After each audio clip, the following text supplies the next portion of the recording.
اپنی زندگی کا دروازہ ان لوگوں پر بند کر دیں جو آپ کی خوشی میں صرف خامیاں ڈھونڈتے ہیں اور آپ کے دکھ میں صرف کہانی۔ جب برداشت ختم ہو جاتی ہے نا، پھر تکلیف غصہ بن کے باہر آ جاتی ہے، اور پھر لوگ پتہ ہے کیا کہتے ہیں؟ بدتمیز ہو گئے ہو تم۔ یا اللہ پاک، تو میری امید نہیں بلکہ میرا یقین ہے۔ اللہ دیر انہی کے لیے کرتا ہے جس کا مانگنا اسے بے حد پسند آ جائے۔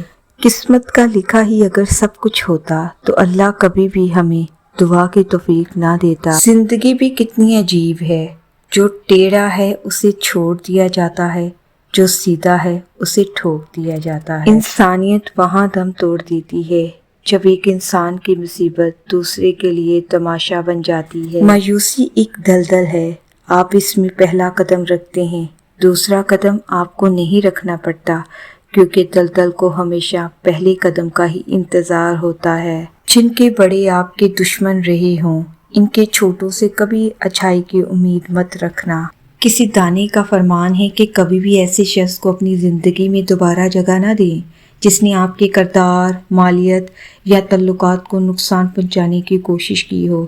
سانپ کھال تو بدل لیتا ہے لیکن وہ رہتا سانپ ہی ہے ہمیشہ۔ لوگوں کے رویوں کا زہر چکر وہی پر تھوک دینا، ورنہ یہ زہر آہستہ آہستہ آپ کو ڈپریشن کا مریض بنا سکتا ہے۔ لوگوں کے رویوں کا زہر۔